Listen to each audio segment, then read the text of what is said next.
ಹೋಳೂರು ಸರ್ಕಾರಿ ಮಾದರಿ ಹಿರಿಯ ಪ್ರಾಥಮಿಕ ಶಾಲೆಯ ಮುಖ್ಯ ಶಿಕ್ಷಕ ಎಚ್ಆರ್ ನಾರಾಯಣಸ್ವಾಮಿರವರಿಗೆ ವಯೋನಿವೃತ್ತಿ ಬೀಳ್ಕೊಡುಗೆ ಸಮಾರಂಭ. ವೃತ್ತಿ ಜೀವನದಲ್ಲಿ 40 ವರ್ಷಗಳನ್ನು ಪೂರೈಸಿ ವಯೋನಿವೃತ್ತಿಯಾಗಿರುವ ಮುಖ್ಯ ಶಿಕ್ಷಕ ಶ್ರೀಯುತ ಎಚ್ಆರ್ ನಾರಾಯಣಸ್ವಾಮಿ ರವರಿಗೆ ಸಂತಸ ಹಾಗೂ ದುಃಖದಿಂದ ಬೀಳ್ಕೊಡುಗೆಯನ್ನು ಶಾಲಾ ಸಿಬ್ಬಂದಿ ಹಾಗೂ ವಿದ್ಯಾರ್ಥಿಗಳು ಹಮ್ಮಿಕೊಂಡಿದ್ದರು.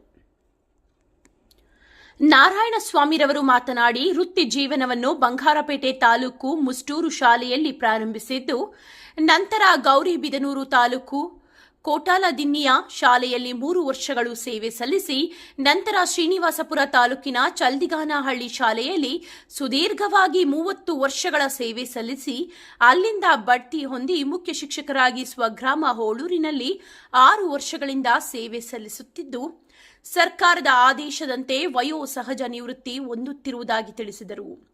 ನನ್ನ ಈ 40 ವರ್ಷಗಳ ಸೇವೆಯಲ್ಲಿ ಮಕ್ಕಳಿಗೆ ಉತ್ತಮ ರೀತಿಯ ಬೋಧನೆ, ಸರ್ಕಾರಿ ಶಾಲೆಗೆ ಸೇರಿದ ಆಸ್ತಿಯನ್ನು ಶಾಲೆಗೆ ಮಾಡಿಸಿರುವುದು, ಭೂದಾನ ಜಮೀನನ್ನು ಶಾಲಾ ವಶಕ್ಕೆ ಪಡೆಯುವುದು, ಕರೆಯಂತಾಗಿದ್ದ ಮೈದಾನವನ್ನು ಸರಿಪಡಿಸಿರುವುದು, ಶಾಲಾ ಆವರಣದಲ್ಲಿ ಹಳೆಯ ಕಟ್ಟಡಗಳ ತೆರವು, ಹೀಗೆ ಅನೇಕ ಕಾರ್ಯಗಳನ್ನು ನನ್ನ ವೃತ್ತಿ ಜೀವನದಲ್ಲಿ ಮಾಡಿರುವ ತೃಪ್ತಿ ನನಗೆ ಇದೆ ಎಂದು ಹೇಳಿದರು. ಈ ಸಂದರ್ಭದಲ್ಲಿ ಶಾಲಾ ಸಿಬ್ಬಂದಿ ಹಾಗೂ ಮಕ್ಕಳು, ಹಳೆಯ ವಿದ್ಯಾರ್ಥಿಗಳು, ಸ್ನೇಹಿತರು, ಹಿತೈಷಿಗಳು ಕಾರ್ಯಕ್ರಮದಲ್ಲಿ ಭಾಗವಹಿಸಿ ಸನ್ಮಾನಿಸಿ, ನಿಮ್ಮ ನಿವೃತ್ತಿ ಜೀವನ ಸುಖಕರ ಹಾಗೂ ಆರೋಗ್ಯಕರವಾಗಿರಲಿ ಎಂದು ಹಾರೈಸಿದರು. ಈ ಸಂದರ್ಭದಲ್ಲಿ ಎಸ್ಡಿಎಂಸಿ ಅಧ್ಯಕ್ಷರು ಹಾಗೂ ಸದಸ್ಯರು, ಸಿಆರ್ಪಿಗಳಾದ ಗೋವಿಂದ, ರವಿಕುಮಾರ್, ದಳಸನೂರು ಸಿಆರ್ಪಿ ಚೆನ್ನಪ್ಪ, ಮುನಿವೆಂಕಟಪ್ಪ, ರೆಡ್ಡಪ್ಪ, ರಾಮಕೃಷ್ಣಪ್ಪ, ಲಕ್ಷ್ಮಣ, ಲಲಿತಮ್ಮ, ರೂಪಾ ಹಾಗೂ ವಿದ್ಯಾರ್ಥಿಗಳ ಪೋಷಕರು ಹಾಜರಿದ್ದರು. ಸೇವೆ ಸಲ್ಲಿಸಿ 1985ರಲ್ಲಿ ಅವರು ಗೌರಿಬಿದನೂರು ತಾಲೂಕಿನ ಕೋಟಾಲ್ದಿನ್ನೆಯಲ್ಲಿ ಟ್ರಾನ್ಸ್ಫರ್ ಆಗ್ತಾರೆ. ಅಲ್ಲಿ 3 ವರ್ಷಗಳ ಸೇವೆಯನ್ನ ಸಲ್ಲಿಸಿ 1000ರಲ್ಲಿ ಚಲ್ದಿಗಾನಹಳ್ಳಿ, ಶ್ರೀನಿವಾಸಪುರ ತಾಲೂಕಿನ ಚಲ್ದಿಗಾನಹಳ್ಳಿಲಿ ಸುಮಾರು ಇವರೊಬ್ಬರಲ್ಲ ಚಲ್ದಿಗಾನಹಳ್ಳಿಯಲ್ಲಿ ಸೇವೆಯನ್ನ ಸಲ್ಲಿಸಿ, ಅಲ್ಲಿ ಸಹ ಅಪೂರ್ವವಾದಂತಹ ಕೆಲಸ ಕಾರ್ಯಗಳನ್ನ ನಿರ್ವಹಿಸಿ, ಅಲ್ಲಿಂದ ಬಡ್ತಿ ಹೊಂದಿ ಹೋಳೂರು ಶಾಲೆಗೆ ಬಡ್ತಿ ಮುಖ್ಯ ಶಿಕ್ಷಕರಾಗಿ ಬರ್ತಾರೆ. ಪ್ರಾಥಮಿಕ ಹಂತದಿಂದಲೇ ನಾಯಕತ್ವ ಗುಣಗಳಲ್ಲಿ ಹೆಚ್ಚು ಒಲವು, ಯಾವುದರಲ್ಲೇ ಆಗಲಿ ಮುಂದಾಳತ್ವವನ್ನು ವಹಿಸಿ ನಾಯಕತ್ವವನ್ನು ವಹಿಸಿಕೊಂಡಿದ್ದಕ್ಕೋಸ್ಕರ ಎಚ್ಆರ್ ಸರ್ ಅವರನ್ನ ಗೌರಿಬಿದನೂರು ತಾಲೂಕಲ್ಲಿ ಗುತ್ತಿಗೆ ಶಿಕ್ಷಕರ ಸಂಘದ ತಾಲೂಕು ಅಧ್ಯಕ್ಷರನ್ನಾಗಿ ಕಾರ್ಯನಿರ್ವಹಿಸ್ತಾರೆ. ತದನಂತರದಲ್ಲಿ ಶ್ರೀನಿವಾಸಪುರ ತಾಲೂಕಿನಲ್ಲಿ ನೌಕರರ ಸಂಘದ ಕಾರ್ಯದರ್ಶಿಗಳಾಗಿ ಕರ್ತವ್ಯ ನಿರ್ವಹಿಸ್ತಾರೆ. ಆಮೇಲೆ ಬಡ್ತಿ ಹೊಂದಿ ಕೋಲಾರ ಜಿಲ್ಲೆಗೆ ಮುಖ್ಯ ಶಿಕ್ಷಕರ ಸಂಘದ ಖಜಾಂಚಿಯಾಗಿ ಕೆಲಸವನ್ನ ನಿರ್ವಹಿಸಿದ್ದಾರೆ. ಅದಾದ ನಂತರದಲ್ಲಿ ಕರ್ನಾಟಕ ರಾಜ್ಯ ಬೆಂಗಳೂರು ವಿಭಾಗದ ವಿಭಾಗ ಕಾರ್ಯದರ್ಶಿಗಳಾಗಿ ಈಗ ಪ್ರಸ್ತುತ ನಿರ್ವಹಿಸಿ ನಿವೃತ್ತಿಯ ಹಂತದಲ್ಲಿದ್ದಾರೆ. ಶಿಕ್ಷಕ ವೃತ್ತಿಯ ಜೊತೆಗೇನೆ ಮಕ್ಕಳ ಸ್ಪೋರ್ಟ್ಸ್ ಅಲ್ಲಿ ತುಂಬಾ ಆಸಕ್ತಿ ಇದ್ದಿದ್ದಕ್ಕೋಸ್ಕರ ಮಕ್ಕಳನ್ನ ಕ್ರೀಡೆಗಳಲ್ಲಿ ಪ್ರೋತ್ಸಾಹಿಸಿ ಅವರನ್ನ ತಾಲೂಕು ಮಟ್ಟದವರೆಗೂ ಕೂಡ ಕೊಂಡೊಯ್ದು ಅವರನ್ನ ಹುರಿದುಂಬಿಸಿ ತಾಲೂಕು ಮಟ್ಟ, ಜಿಲ್ಲಾ ಮಟ್ಟದಲ್ಲಿ ಅನೇಕ ಪ್ರಶಸ್ತಿಗಳನ್ನ ತಮ್ಮದಾಗಿಸಿಕೊಂಡು ಬಂದಿರ್ತಾರೆ. ಗುರ್ತು ಹೊಲಗಳು ಅಂತ ಬರುತ್ತೆ, ಹೊಲ ಕೊಯ್ಯೋದು. ಹಲಗೆ ಹೊಡಿತಾ ಇದ್ರೆ ನಮ್ಮಣ್ಣ ಬೈಯೋರು, ಇದು ಕಾಲೇಜ್ಗೆ ಹೋಗ್ತೀರಾ, ನೀನು ಇವತ್ತು ಕೂಲಿಗೆ ಹೋಗಿದ್ದೀಯಾ ಅಂತ. ಹಲಗೆ ಹೊಡಿತಾ ಇದ್ರೆ ನಾನು ಆ ಹಲಗೆ ಹೊಡೆಯೋ ಜೊತೆಗೆ ದೊಡ್ಡವ್ರ ಜೊತೆಗೆ ಹೊಲ ಕೊಯ್ತಾ ಇದ್ದೆ.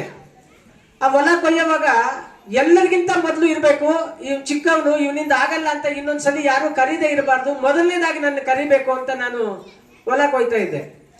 ಯಾರು ಹಿರಿಯರೆಲ್ಲ ಎಲ್ಲೋ ಇದ್ದೋಗವ್ರು ಎಲ್ಲಕ್ಕಿಂತ ಮೊದಲು ಸಾಲನ್ನ ಹೊಲ ಕೊಯ್ಕೊಂಡು ಹೋಗ್ತಾರೆ. ಈಗಿನ ವಿದ್ಯಾರ್ಥಿಗಳಿಗೆ ಅಥವಾ ಈಗಿರ್ತಕ್ಕಂಥ ಜನಗಳಿಗೆ ಏನಾನ ನಾವು ಈ ರೀತಿ ದುಡಿತಾ ಇದ್ವಿ ಅಂತ ಹೇಳಿದ್ರೆ ಯಾರು ನಂಬಲ್ಲ. ಯಾಕಂದ್ರೆ ಅವ್ರಿಗೆ ಹಂಗೆ ಕಾಣಿಸೋದಿಲ್ಲ, ನಾನು ದುಡಿತಾ ಇದ್ದೆ ಅಂತ ಯಾರಿಗೂ ಕಾಣಿಸಲ್ಲ. ನಮ್ದು ಚಿಕ್ಕದಾಗಿರ್ತಕ್ಕಂಥ ನಮ್ಮ ತಾತನವ್ರ ಜಮೀನು ಸಂಪಾದನೆ ಮಾಡಿದ ಚಿಕ್ಕದು, ಸ್ವಲ್ಪನೇ ಜಮೀನನ್ನ ತೆಗೆದು ವ್ಯವಸಾಯ ಮಾಡ್ಲಿಕ್ಕೆ ಹತ್ತಿಸಿದ್ರು. ಕೆಲಸ ಮಾಡ್ತಾ ರಾತ್ರಿ ಆಗಲೂ ದುಡಿತಾ ಇದ್ವಿ. ಸೂರ್ಯೋದಯ ಅನ್ನೋದು ಮನೆಯಲ್ಲಿ ನೋಡೇ ಇಲ್ಲ. ನಾನು 1985ರಲ್ಲಿ ನಾವು ಮೊದಲನೇದಾಗಿ ಬಾವಿ ಹೊಡೆದ್ವು. 82ರಲ್ಲಿ 83ರಲ್ಲಿ ಬಾವಿ ಹೊಡೆದ್ವು. ಅಲ್ಲಿಂದ 96ವರೆಗೂ ಅಂದ್ರೆ 13 ವರ್ಷಗಳ ಕಾಲ ನಾನು ಮನೆಯಲ್ಲಿ ಮಲಗೇ ಇಲ್ಲ, ಮನೆಯಲ್ಲಿ ನಿದ್ದೆನೆ ಮಾಡಿಲ್ಲ. ಯಾವಾಗೂ ಬಾವಿ ಹತ್ರ ತೋಟಗಳ ಹತ್ರ ಬೈಲಲ್ಲಿ ನಿದ್ದೆ ಮಾಡೋದು, ಮತ್ತೆ ಕಾಡು ಅನ್ನೋದು ಸಹ ಭಯ ಇಲ್ಲ ನನಗೆ. ರಾತ್ರಿ ಹೊತ್ತು ಎಲ್ಲಿ ಹೋಗ್ಬೇಕಾದ್ರೂ ಭಯ ಇಲ್ಲ. ಹೋಗಿ ಅಲ್ಲಿ ತೋಟದ ಹತ್ರ ಅಲ್ಲೇ ಮಲಗ್ತಾ ಇದ್ದೆ, ಅಲ್ಲೇ ಕೆಲಸ ಮಾಡ್ತಾ ಇದ್ದೆ. ಮತ್ತೆ ಹಸುಗಳು 2 ಹಸು ತಂದ್ರು, ಅದು 13 ಹಸು ಆಯ್ತು. ನಾನು ರಾತ್ರಿ ಹೊತ್ತು ಹಸುವಿನ ಮನೆಯಲ್ಲೇ ಮಲಗ್ತಾ ಇದ್ದೆ.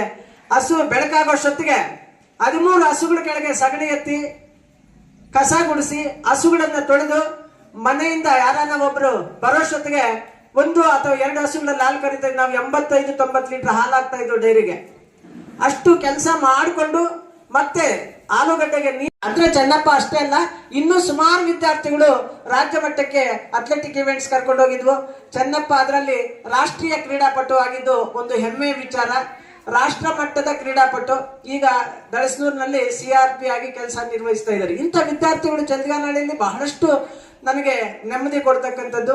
ಈ ದೇಶದಲ್ಲಿ ಪ್ರಪಂಚದಲ್ಲಿ ಇರ್ತಕ್ಕಂಥ ಅತ್ಯುತ್ತಮವಾಗಿರ್ತಕ್ಕಂಥ ರಾಷ್ಟ್ರಗಳಾಗಿರ್ತಕ್ಕಂಥ America, US, Europe country, France, ಮತ್ತೆ ಜರ್ಮನಿ, ಇಂಗ್ಲೆಂಡ್, ಆಸ್ಟ್ರೇಲಿಯಾ, ಈ ಕಡೆ ಎಲ್ಲ ನನ್ನ ವಿದ್ಯಾರ್ಥಿಗಳು ಇವತ್ತು ವೃತ್ತಿ ಜೀವನ ಆರಂಭಿಸಿದ್ದಾರೆ. ಅದರಲ್ಲಿ ಬೆಂಗಳೂರು ಇದ್ದಾರೆ, ಡೆಲ್ಲಿ ಇದ್ದಾರೆ, ಕಲ್ಕತ್ತಾ ಇದ್ದಾರೆ, ಹೈದರಾಬಾದಲ್ಲೂ ಕೆಲಸ ಮಾಡ್ತಾ ಇದ್ದಾರೆ. ಹೀಗೆ ಸಿಕ್ಕಿದಾಗ ಅವ್ರು ಸರ್ ನಾನು ಇಂಥ ಕೆಲಸ ಮಾಡ್ತಾ ಇಂಥ ಕಡೆ ಇದ್ದೀನಿ ಅಂತ ಹೇಳಿದಾಗ ನಮಗೆ ಇನ್ನೇನು ಎಷ್ಟು ಹೃದಯ ತುಂಬಿ ಬರುತ್ತೆ ಅಂದ್ರೆ ಹೇಳ್ತೀವಿ ತೆಲುಗಲ್ಲಿ, ಏನ್ ಜಾಸ್ತಿ ಉಬ್ಬು ಬಯಸಿಂಡಾವು ಅಂತ. ಆ ರೀತಿ ನಮ್ಮ ಹೃದಯ ಉಬ್ಬೋಗ್ಬಿಡುತ್ತೆ. ಆ ಶಿಕ್ಷಕರು ಎಲ್ಲರೂ ಅಷ್ಟೇ, ಸಮಾಜದಲ್ಲಿ ಸಂಬಂಧಿಕರಾಗಿರ್ಬೋದು, ಸ್ನೇಹಿತರಾಗಿರ್ಬೋದು, ಅಥವಾ ಒಡನಾಟಿಗಳಾಗಿರ್ಬೋದು, ಅಕ್ಕಪಕ್ಕದವರಾಗಿರ್ಬೋದು, ಇವರೆಲ್ಲ ಜೀವನ 40 ವರ್ಷಗಳ ಪೂರ್ತಿ ನನ್ನ ವೃತ್ತಿ ಜೀವನದಲ್ಲಿ ನಾನು ತೊಡಗಿಸ್ಕೊಂಡಿದ್ದೇನೆ. ನನ್ನ ವೃತ್ತಿ ಜೀವನ ಬಹಳಷ್ಟು ನನಗೆ ತೃಪ್ತಿ ತಂದುಕೊಟ್ಟಿದೆ. ಯಾಕೆಂತಂದರೆ ನಾನು ಚಿಕ್ಕಂದಿಂದನೂ ಒಂದು ಶಿಕ್ಷಕನಾಗಬೇಕೆಂಬ ಆಸೆ ಇತ್ತು. ಅದರಂತೆ ಶಿಕ್ಷಕನಾದೆ. ಶಿಕ್ಷಕನಾದಮೇಲೆ ನನ್ನ ವಿದ್ಯಾರ್ಥಿಗಳು ಯಾವ ರೀತಿ ಬೆಳವಣಿಗೆ ಆಗಬೇಕಂತಕ್ಕಂಥ ಆಸೆಯನ್ನು ಹೊತ್ತಿದ್ದೆ. ಅದರಂತೆ ಆ ಎಲ್ಲ ವಿದ್ಯಾರ್ಥಿಗಳನ್ನು ಉತ್ತಮವಾಗಿರ್ತಕ್ಕಂಥ ವಿದ್ಯಾರ್ಥಿಗಳಾಗಬೇಕು, ಒಳ್ಳೆ ಸಂಸ್ಕಾರವಂತರಾಗಿರಬೇಕು, ಶಿಸ್ತಿನಿಂದ ಕೂಡಿರಬೇಕು, ಮತ್ತು ಮಾತಾಡ್ತಕ್ಕಂಥ ಸಂದರ್ಭದಲ್ಲಿ ಎದುರು ಮಾತಾಡೋರಿಗೆ ಗೌರವವನ್ನು ಕೊಟ್ಟು ಮಾತಾಡಬೇಕಂತಕ್ಕಂಥ ಆಸೆಯನ್ನು ಹೊತ್ತು ನಾನು ಈ ಒಂದು ವೃತ್ತಿ ಜೀವನದಲ್ಲಿ ನಡೆದು ಬಂದೆ.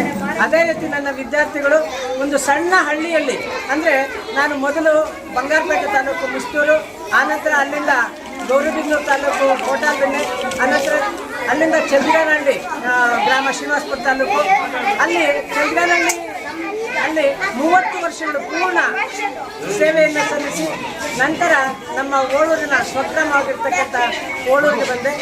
ಚಂದ್ರಗಾನಹಳ್ಳಿ ಗ್ರಾಮದಲ್ಲಿ ಒಂದು ಸಣ್ಣ ಹಳ್ಳಿಯಲ್ಲಿ ಸರ್ಕಾರಿ ಶಾಲೆಯಲ್ಲಿ ಕನ್ನಡ ಶಾಲೆಯಲ್ಲಿ ಶಿಕ್ಷಕನಾಗಿದ್ದು, ಅಲ್ಲಿ ವಿದ್ಯಾರ್ಥಿಗಳು ನಾನು ಅಂದುಕೊಂಡಂತೆ ಯಾವ ರೀತಿ ನನ್ನ ವಿದ್ಯಾರ್ಥಿಗಳು ನನಗಿಂತ ಎತ್ತರವಾಗಿ ಬೆಳಬೇಕಂತ ಆಸೆಯನ್ನು ಹೊತ್ತಿದ್ರು, ಅದೇ ರೀತಿ ಒಳ್ಳೆ ವಿದ್ಯಾರ್ಥಿಗಳು, ಇಂಜಿನಿಯರ್ಗಳು, ಡಾಕ್ಟರ್ಗಳು, ಲಾಯರ್ಗಳು, ಮತ್ತು ಪ್ರೌಢಶಾಲಾ ಶಿಕ್ಷಕರು, ಅಧಿಕಾರಿಗಳು ಆಗಿದ್ದಾರೆ.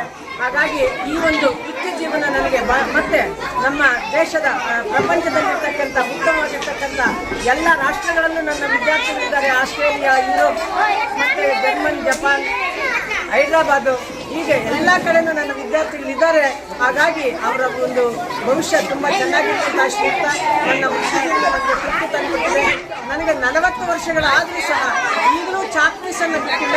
ಈಗಲೂ ನಾನು ವಿಜ್ಞಾನ ಪಾಠವನ್ನು ಮಕ್ಕಳಿಗೆ ಬೋಧನೆ ಮಾಡ್ತಾ ಬರ್ತಾ ಇದ್ದೀನಿ. ನನಗೆ ವಿಜ್ಞಾನ ಅಂದರೆ ಬಹಳ ಇಷ್ಟ.